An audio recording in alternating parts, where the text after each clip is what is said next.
12 नवंबर 2023 से 18 नवंबर 2023 तक अहमदाबाद गुजरात साबरमती नदी के पास इस मोटेरा आश्रम में दिवाली पर्व पर एक मेला लगा था, जिसका नाम था दिवाली विद्यार्थी अनुष्ठान शिविर। इस शिविर में दूर दूर से हजारों लोगों ने आना शुरू कर दिया था।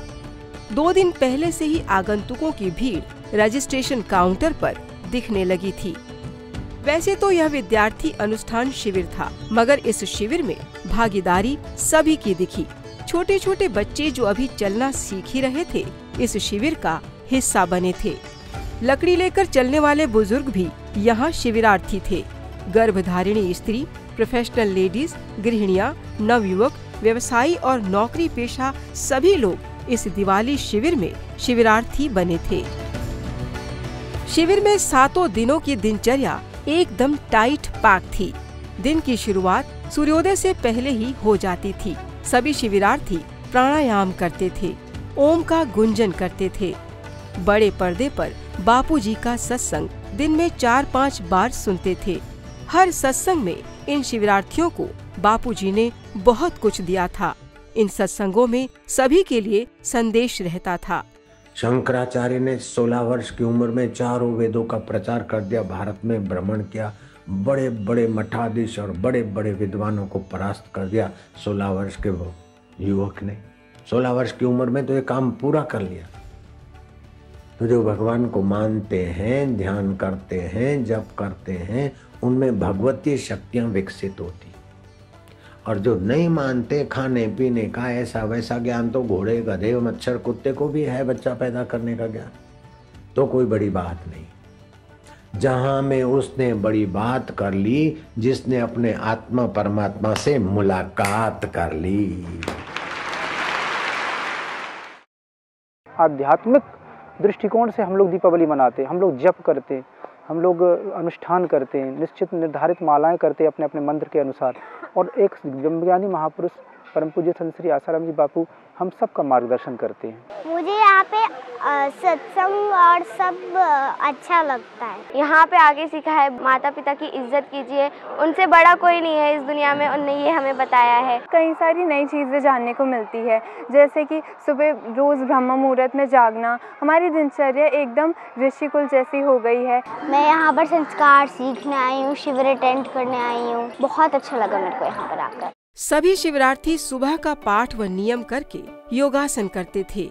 यहाँ इन्हें हर तरह की प्राणायाम, क्रियाएं व योगासन सिखाए जाते थे।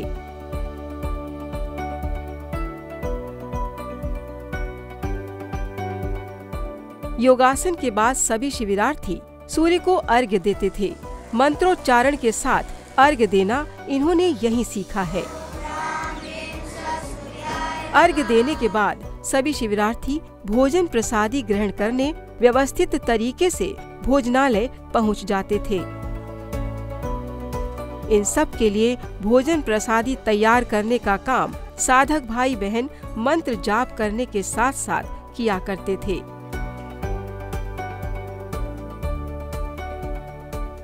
सब बहनें बड़ी खुश हो गए, यहाँ पे रोटी बनाने की सेवा करती हैं। साधना के साथ साथ सेवा भी हमें उन्नत ही कर रही है। ये जो आनंद आ रहा है सेवा का, मैं ये बता नहीं सकती कि कितना आनंद है। तो हर साधक यहाँ पर सेवा का लाभ उठा के अपने जीवन को उन्नत कर रहा है।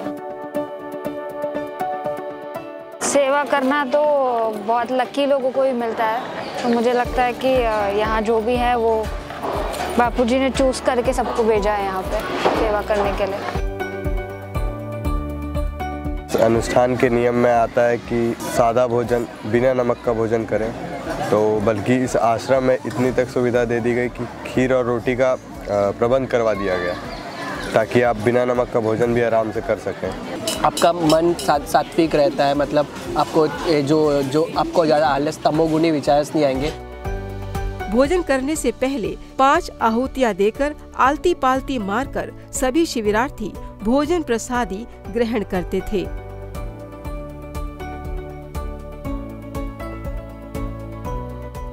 सात्विक भोजन मिलता है, सात्विक माहौल है। सुबह ब्रह्म मुहूर्त में उठा के प्राणायाम कराते हैं। इससे मन में बहुत अच्छी संतुष्टि आती है, जो शायद घर पे ऐसा वातावरण नहीं बन पाता है। फिर दोपहर की संध्या शुरू हो जाती थी। सत्संग के 3 सत्र होते थे। हर सत्र में बापूजी की आज्ञा से एक वक्ता सत्र का मार्गदर्शन करते थे। 7 दिन बापूजी के इन प्यारों ने सत्र बखूबी संभाला। सभी वक्ताओं ने पूरे समर्पण भाव से शिविरार्थियों को अपना अनुभव व ज्ञान बातों बातों में ही दे दिया था। गुरु गोविंद के सत्संग ध्यान से हमारे भीतर वो अलौकिक खजाना अपने आप खुलता। तो इस उम्र में आपको ये समझ आ रही है कि हमें माला करनी है, हमें सत्संग सुनना है, हमें अच्छे बुरे का विवेक चाहिए, तो सद्गुरु महात्माओं का ये बड़ा उपकार है। परमात्मा जो है उसको अपना परम मित्र बनाए, अपने जीवन में एकाग्रता को लेकर के आए और परमात्मा के साथ अपना मानसिक संबंध स्थापित करनी। एक ऐसा द्वार तो होना चाहिए जहाँ मनुष्य अहंकार रहित हो, जहाँ मनुष्य के अहंकार का विसर्जन हो, और वो द्वार है गुरु का द्वार। सच्चा भक्त परचर्चा से, निंदा से बच करके उस सत्संग का श्रवण करके, भगवान नाम की पुकार करके अपने मन को 8 प्रहर भगवदाकार बनाकर रख देता है। शांति और आनंद चाहिए तो योग विद्या और योग विद्या से ऊंची ब्रह्म विद्या, योग विद्या ब्रह्म विद्या हो अधिक प्यारी हमें, और ब्रह्मनिष्ठा प्राप्त करके सर्वहितकारी बने। हमारे गुरुदेव सर्वहितकारी है, उनके द्वारा जो भी हो रहा है वो सर्वहितकारी होता है। अथाह प्रेम, इतना अनुभव और ज्ञान का सागर, और वो भी महज 7 दिनों में, सिर्फ बापूजी के आश्रम में ही संभव है, और पूरे ब्रह्मांड में कहीं भी ये संभव नहीं है, क्योंकि हर उम्र का शिवरार्थी एक साथ सत्संग प्रसादी पा भी रहा था और पचा भी रहा था। शिवरार्थियों की आत्मिक, आध्यात्मिक व शारीरिक उन्नति होती रहे, इस बात का पूरा ख्याल यहाँ रखा जाता था। यहाँ के विद्यार्थी जितना अनुशासित रहते हैं, यहाँ के विद्यार्थियों को जो सीखने को मिलता है, जो उनका एक आध्यात्मिकरण होता है सारस्वत मंत्र के माध्यम से, गुरु मंत्र के माध्यम से, ये उदाहरण मुझे नहीं लगता कि दुनिया में कहीं दूसरी जगह होता है। 170 माला का अनुष्ठान लिया है और यहाँ पे मेरा दिन बहुत अच्छा जा रहा है। दीक्षा ली, उसके बाद मेरे अंदर इतना परिवर्तन हुआ कि हाल ही में मेरा नेशनल ओलंपिक्स में भी नेम आया है, योगा और स्विमिंग में। जब से मैंने मंत्र दीक्षा ली है, हर साल मैं 90 से अबव आती हूँ और 10th में भी मुझे 95% मिले थे। बापूजी की आज्ञा से शिवरार्थियों को यहाँ गाय का दूध, खीर, छाछ और कभी कभी पंचगव्य भी मुहैया कराया जाता था। विद्यार्थियों की प्रतिभा में निखार लाने के लिए यहाँ कई तरह की प्रतिभाओं की स्पर्धाओं का भी आयोजन किया गया था। क्ले मॉडलिंग, पेंटिंग, श्लोक गायन, वक्तृत्व स्पर्धा, नाटक आदि के आयोजन में लगभग सभी विद्यार्थियों ने भाग लिया था और अपनी प्रतिभाओं को निखारा भी था। आज यहाँ क्ले कंपटीशन था और आज मैंने गणपति बनाया और मैंने शिवलिंग बनाया। मैंने आज फूल बनाया है।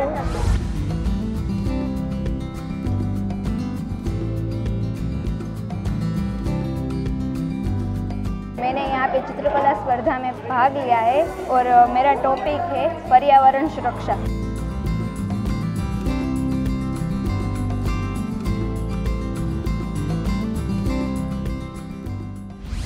अपना बना के तूने एहसान कर दिया है, सारी दुनिया से बेगाने हो गए, साईं तेरे नाम के दीवाने हो गए, साईं तेरे नाम के दीवाने हो गए। मुझे इतना प्यारा गुरु मिला, गुरु का सोना दरबार मिला। सत की नाव की बटिया सतगुरु भव सागर तर आयो, गुरु जी मैंने राम रतन धर पायो। दीदा गणा उपकार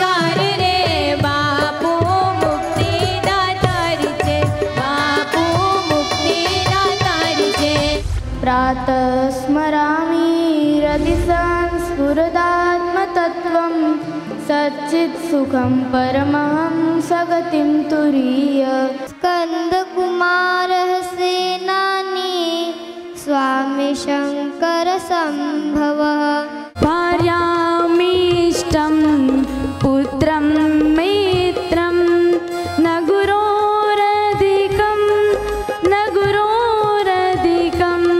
शिशुद्धसुधाहिमधामयुतं शरदम्बरबिम्बसमानकरं रिपुगजदण्डविरालय चण्डपराक्रमशण्डमृगाधिपते धगज्ज्वलल्ललाटपट्टपावके किशोरचन्द्रशेखरे रतिप्रतिक्षणं मम चिदानन्दरूपं मनोज्ञस्वरूपं ऋतानेकरूपं भजेऽहं।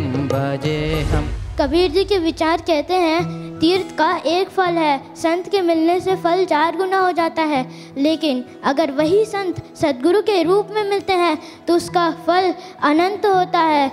गुरुकुलों में हमें सिखाया जाता है कि तू जिंदा है तो जिंदगी की जीत पर यकीन कर, और अगर है कहीं स्वर्ग तो उतार ला जमीन पर। मजबूत जीवन अर्थात क्या? जीवन में कैसी भी विपरीत परिस्थिति आ जाए उसका दृढ़ता से सामना करना, ये है मजबूत जीवन। जो गुरु की आज्ञा का पालन करता हो और जिसने गुरु प्रसाद पाया हो, वो असंभव कार्यों को भी संभव कर सकता है। ओमकार अनंत है, ये अनादि है। सृष्टि की उत्पत्ति से पहले भी ओमकार था, सृष्टि की उत्पत्ति के बाद भी ओमकार है। ओमकार का 7 बार उच्चारण करने मात्र से हमारे शरीर के जो रोग के कण होते हैं वे नष्ट होने लगते हैं। To every action there is an equal and opposite reaction, but as time goes on, the reaction become more lethal. अर्थात जैसे समय बीतता है हमें अपने कर्मों का फल और बढ़कर मिलता है। अगर बच्चों को देने हो आधुनिक शिक्षा व उच्च संस्कार तो आइए गुरुकुल के द्वार। ध्रुव तो कठोर तपस्या में लग गया। उसकी निर्भयता और कठोर तपस्या से भगवान नारायण स्वयं प्रकट हो गए। नारायण नारायण। हे मनुष्य, तुम यहाँ अकेले क्यों बैठे हो? विद्यार्थियों के हौसला अफजाई के लिए इन सभी भागीदारों को पारितोषिक भी दिए गए थे।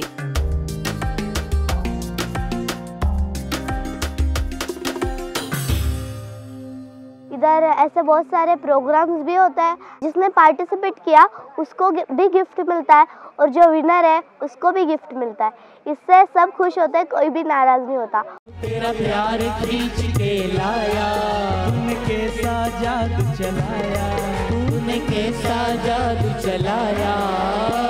बिगड़ी तू सब की बनाए ओ जोगी, बिगड़ी तू सब की बनाए ओ जोगी। जोगी रे क्या जादू है तुम्हारे प्यार हो। हर दिन भक्तजन भजन कीर्तन में अपने गुरु के प्रति प्रेम को कभी नाच गाकर तो कभी अश्रुपात से उजागर करते थे। छूटे कभी अब ना दामन तुम्हारा, जैसे भी है तेरे हैं देना तो सहारा। आपकी छवि हम दिल में बसाए, ऐसा तेरा प्यार गुरुवर भूल न पाए। शिवरात्रि बच्चों के जन्म दिवस मनाने के लिए भी यहाँ आयोजन होता था। ऐसा भव्य जन्म दिवस समारोह शायद ही कभी इनके जीवन में आया होगा।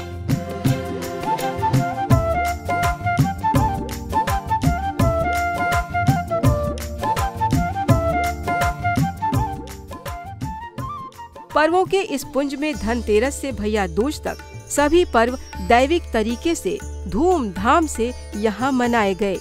किस पर्व को अपनी संस्कृति के अनुसार क्यों और कैसे मनाना चाहिए, इन विद्यार्थियों को यहाँ बखूबी समझाया गया। इन दिनों भक्तों ने पूरे आश्रम को टिमटिमाते दियों और रंग बिरंगी रंगोली से ऐसा सजाया मानो ये कोई आश्रम नहीं अपितु स्वर्ग की कोई नगरी हो।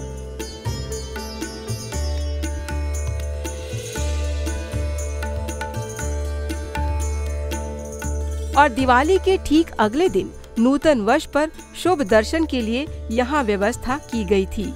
सभी ने इसका लाभ लिया था।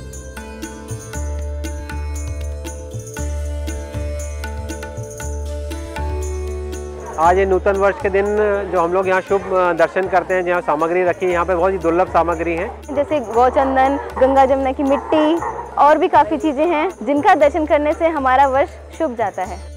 भाई बहन का पर्व भैया दूज के पर्व पर तो यहाँ सभी भाई बहनों ने मंत्र उच्चारण के बीच पूरी श्रद्धा और भाव से यह पर्व मनाया था। स्वस्ति न इंद्रो वृद्धश्रवाः स्वस्ति नः पूषा विश्ववेदाः स्वस्ति नस्तारक्षो अरिष्टनेमिः स्वस्ति नो बृहस्पतिर्दधातु तिलकम करिष्ये। भाई दूज में जो हम अपने भाई के लिए शुभकामना करते हैं, आश्रम में हजारों की तादाद में कई सारे बच्चे थे, सामूहिक तरीके से यहाँ पे भाई दूज मनाया गया। भाई दूज का दिन है जो कि बहुत पावन दिन है। हम लोग यहाँ पे अपने भाइयों को तिलक करते हैं और उनकी अच्छी उन्नति के लिए कामना करते हैं और ये भी कामना करते हैं कि वो लोग गलत संगत में ना जाएं और अच्छे से आगे बढ़ें। इस दिवाली अनुष्ठान शिविर में सभी के मार्गदर्शन व फायदे के लिए जगह जगह स्टॉल्स भी लगाए गए थे। इच्छुक शिविरार्थी अपनी अपनी रुचि के अनुसार स्टॉल का लाभ लेते थे। युवा सेवा संघ का स्टॉल, जहां युवाओं का मार्गदर्शन किया गया कि युवाओं को देश की ताकत कैसे बनना चाहिए, संस्कृति की रक्षा कैसे करनी चाहिए, क्या योगदान युवाओं का हो सकता है। ऋषि प्रसाद स्टॉल, यहाँ समझाया गया कि ऋषियों के प्रसाद को जन जन तक पहुँचाने का फायदा किसको होता है। महिला उत्थान मंडल का स्टॉल, यहाँ गृहिणियों, महिलाओं व कन्याओं को समझाया जाता था तेजस्वी ओजस्वी जीवन जीने वाली सती अनुसुईया, माँ मदालसा कौन थे और हमें उनसे क्या क्या सीखना चाहिए।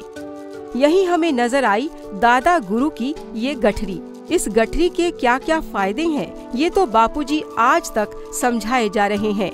सेवाधारियों ने दादा गुरु की इस गठरी का कीमती सामान यहाँ साहित्य मंदिर में सजा दिया है। शिविरार्थियों ने इसका भी खूब लाभ उठाया। ऋषि दर्शन का स्टॉल, यहाँ भी शिविरार्थियों को समझाया गया कि ऋषि के दर्शन का लाभ इन्हें कहाँ से और कैसे प्राप्त हो सकता है। गुरुकुल का स्टॉल, यहाँ शिविरार्थियों को समझाया गया कि गुरुकुल में पढ़ने वाले विद्यार्थी अन्य विद्यार्थियों से बेहतर क्यों होते हैं और गुरुकुल का लाभ लेने के लिए इन्हें क्या करना चाहिए। कुल मिलाकर यह शिविर एक तरह से फुल पैकेज था जिसका सभी ने फायदा उठाया। मुझे लगता नहीं था कि यहाँ पे दिवाली मनाने के लिए अपना कोई घर छोड़ के यहाँ आ सकता, लेकिन यहाँ पे मैं देख रही हूँ इतने सारे लोग आए हैं। सच बोले तो मुझे माला करने नहीं आता था, मैं सीख गई हूँ पूछ कर कैसे करते हैं। मुझे अच्छा लगा यहाँ पर आके। मुझे यहाँ पे आकर सबसे मिलना जुलना, खेलना, माला करना बहुत अच्छा लगता है। और यहाँ आकर बहुत ज़्यादा शांति महसूस हो रही है, तो अपने आप को हील करने के लिए मैं आया था और सच्ची में मैं हील हो गया हूँ। हमेशा पटाखे जलाते थे दिवाली पे, बहुत सारे प्रदूषण, वायु प्रदूषण फैलते थे, लेकिन यहाँ पर बहुत ही अनोखा रहा देखने को मिला। और यहाँ पे जो हमें बताया गया कि मंत्र उच्चारण कैसे करना है, ओम का उच्चारण कैसे करना है, कैसे जीवन में आगे सफल होना है, तो मुझे बहुत बहुत बहुत अच्छा लगा। ऐसा मैंने कभी किसी भी जगह या ये कहूँ कि किसी तीर्थ स्थल में, किसी मंदिर में और कहीं जाके ऐसा फील नहीं हुआ था जैसा मुझे यहाँ आके फील हुआ। I feel very blessed to be a part of this. It was a great experience over here. यहाँ का जो vibration, I will say the frequency is very high. You can feel it. Come and experience like us.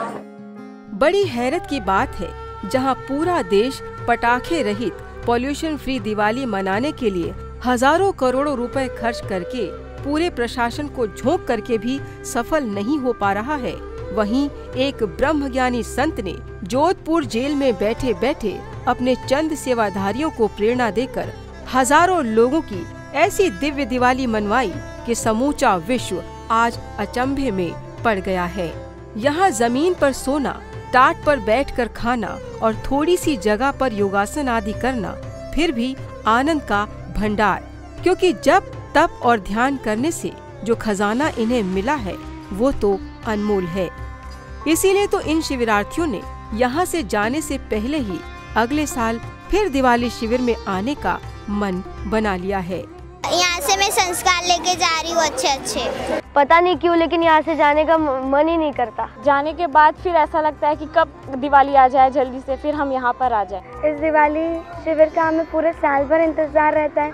जब पहली बार आया तो मन को थोड़ा सा विक्षेप लगा कि कैसे दीपावली जैसे त्योहार को छोड़ के कैसे यहाँ जाएंगे, लेकिन जैसे यहाँ पे आए और यहाँ का माहौल देखा, जो पवित्र वातावरण देखा, उसके साथ उसने मन को ऐसा मोह लिया कि मैं हर साल उसी तरह हर दीपावली पाता हूँ और मेरे साथ में बहुत सारे बच्चे भी यहाँ पे आते हैं। बहुत अच्छा लगता है, यहाँ का माहौल इतना शांत माहौल है, मतलब यहाँ आके ऐसा लगता है कि हाँ सुकून फील होता है इतना। मैं एक भी दिवाली शिविर नहीं छोड़ूंगी, मैं हर बार यहाँ पर आऊँगी, क्योंकि यहाँ पर जो सुख मिलता है वो बाहर की दिवाली में कभी नहीं मिल सकता है। कॉलेज में पढ़ती हूँ तो वहाँ पे अगर मुझे 1 मिनट का भी समय मिलता था तो मैं मोबाइल चलाने लग जाती थी, इंस्टाग्राम देखने लग जाती थी। लेकिन यहाँ मुझे आए आज 8 दिन हो चुके हैं, मेरा मोबाइल को देखने की भी इच्छा नहीं होती है। यहाँ आके भजन करना, यहाँ आके साधना करना, ये सब कुछ मुझे बहुत अच्छा लगने लग गया है और मैं यहाँ हर साल आना चाहती हूँ।